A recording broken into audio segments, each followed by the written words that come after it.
watch you on Breakthrough News again. You've been a famous fixture in this election campaign. How many new followers have you gotten because of Andrew Cuomo? I don't know, but all the grandparents that are furiously Googling Hasan Piker 9/11, I hope you saw all my meat pics. I posted it for you, Grandma. What? All the grandmas out there. What? Grandma's for Hasan Piker, guys. You heard it here. So you've been covering this campaign relentlessly. You've been mentioning it. You've interviewed Zohran. You've been in and out of New York during rallies. He just won. What are your thoughts? I feel ecstatic. I feel electric. I feel like I was banking way too much on this campaign because I was holding on to it for dear life. I was like, please, something good. I'm not a praying man. I'm Muslim, but I'm not exactly a very good Muslim in general. Okay. And I was literally praying. I was like, this morning I woke up, I was like, please, something, please, just a crumb of a hope. Fuck. I guess. Well, listen, also, one thing I love about you is you're funny and you're really great at streaming, but you're also smart as hell. Oh, and thank you. And one thing, I know you're going to understand this. I think that a lot of people on the left are sitting here, they're excited, they want to be excited, but they've been hurt by people who've run inside the party like this in the past. So I think that this is a moment to reflect on when the day after comes, what should people be doing once Zohran's elected to make sure his policies actually have a fighting chance? Because they can't just go home. I mean, look, I will use my platform to speak truth to power and to ensure that whatever agenda he has, that is, as long as it's placing the working class first, I will be by his side. I will make sure that I will mobilize to ensure that we get it done. And that same promise goes for every single Democrat. If you place, it doesn't matter where your background is, if you have a working class first politics and you are willing to put yourself out there to fight for the working class all around the world, I will be there by your side. I will door knock for you. I will make sure that I mobilize for you. That's not a piece of policy or actual piece of legislation. That's bullshit. And that's where a lot of the streamers and content creators who don't work in politics will throw out these jabs of bullshit to say, yeah, for the working class. What does that actually mean? When you're looking at a bill or a piece of legislation, it doesn't say working class in statute, right? The economic provisions, what's the fiscal cost of things, or what are the actual pieces of policy you want to have, from the environment to healthcare to education? I think collectively, the working class and these gadget words that the influencers like to use are just good to sensationalize the progressives that have no fucking plan, right? Because Hasan Piker and the rest will be the same people that'll have a rally, a live stream, and then chastise you on book smarts on policy, but they won't have a strategy to pass anything. And that's another reason, you can have this rally and be happy that the man won. Yes, it's great. But then you also realize it's only the beginning of the process. You can't just mobilize and say, yeah, we're going to go help any Democrat for the working class. What does that mean? There's a whole government shutdown. People are losing their jobs to AI. They're restructuring the entire voting process and the entire electoral process here. Do you think that they're not going to come back with a vengeance and be like, you know what, hey, let's get rid of that filibuster? We got everything lined up at the Supreme Court. What's next? So you can mobilize all day, but there's no strategy to that mobilization. And that's why progressives end up being behind. So this election is great, but the actual policy, you're asking someone now who's a streamer, what's next? And what's next doesn't sound like anything fluid that's actually substantial or tangible in politics. Just my 2 cents. And we will get this done. We will get your agenda done. Ow. What do you think it means that this guy ran as a socialist and anti-communism didn't work to stop him? That's big.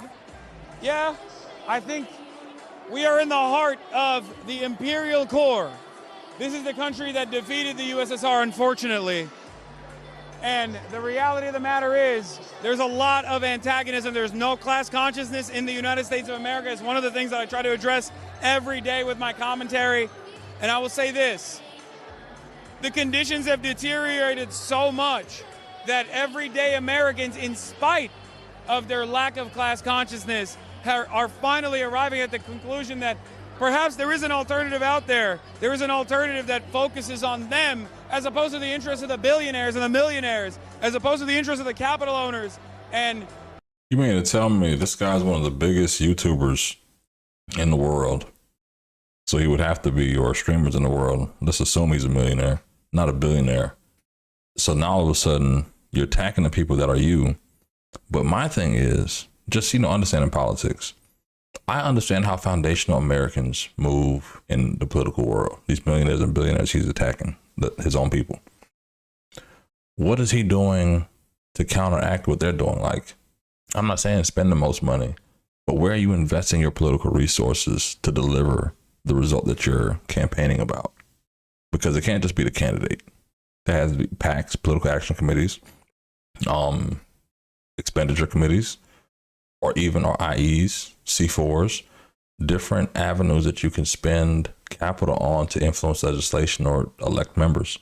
So what are you doing to combat it? Because it's one thing to just throw stones at the millionaires and billionaires who are, quote unquote, trying to make their businesses more productive and efficient. But then the other part of it is, realistically, what's the plan when you're fighting with even kill? If you're getting everything out there, it's like, okay, cool. What are you doing to educate people or actually move some kind of foundation or like a Charlie Kirk movement or whatever to engage people? Like, that's the issue again. There's no strategy to this.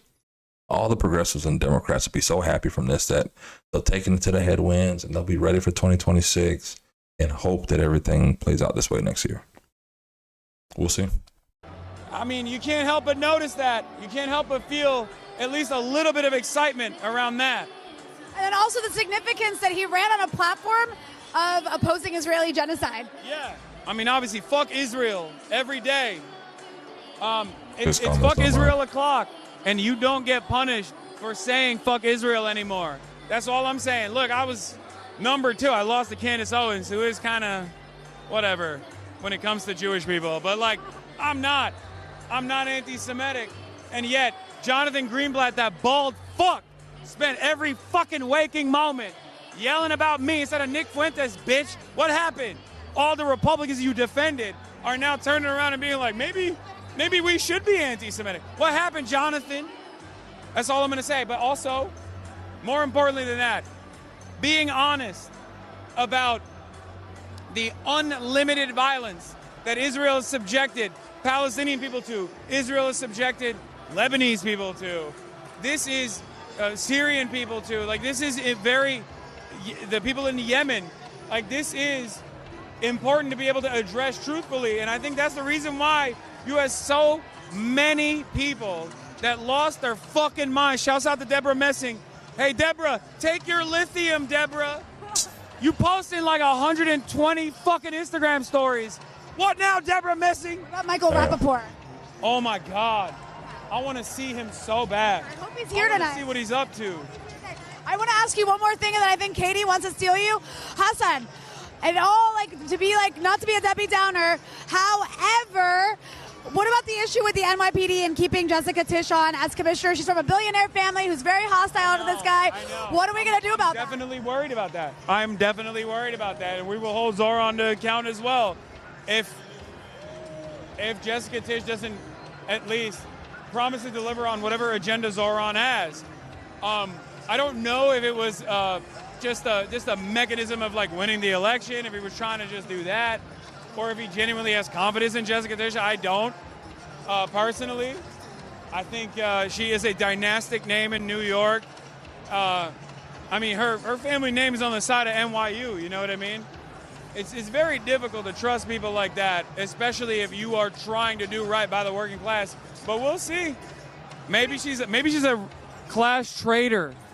Maybe Jessica Tisch is actually a class traitor who is going to bring about the revolutionary core within the NYPD, and they're going to actually defend working class New Yorkers against the federal encroachment that is going to take place inevitably.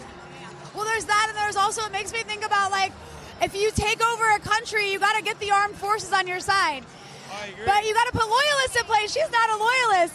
So I don't know what that's about. We'll have to wait and see. But lastly, Trump is coming for this city. What do they do? What do we do? I mean, how does this work out? Trump is going to try to coup this city. This city is robust. This city is massive.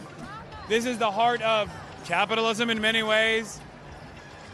He can try, but I do think that at the end of the day, it's going to come down to the people versus these corrupt, authoritarian monsters who try to enact the agenda of billionaires and millionaires. And I don't think he has the popular mandate at all. So I don't think he'll be able to successfully make any sort of change and even hurt the New Yorkers. I think it's important that we have someone who will be leading that charge and will be a fighter for everyday New Yorkers. Also, Hasan, do you know I work out as much as you do? That's not surprising. You're in great shape. Thank you. I know, but I don't get credit for this. I want you. I'm not hearing the rest of that bullshit. Again, the biggest thing that I see is that the working class and a living wage are the talking points progressives loves to use that don't really have a narrative of actual action behind it. Because you can ask these people what a living wage will be, they wouldn't be able to tell you. They'll just say, you know, people need, you know, the working class, and it's just a fumbling of the thesaurus and their talking points to say what they need to get off. But at the end of the day, it's like none of this shit is actually moving the needle. It's a fact of you feel good today, but by the end of this, you're really not pushing anything forward. You know, it's just, oh, yo, this is the issue, and here's why, because you don't understand the political part of what happens after you vote. And all of that means that in the next 6 months, the same people that are cheering for Zohran Mamdani are going to find a way to turn against him. And I wouldn't even say 6 months. I'll give them 6 weeks.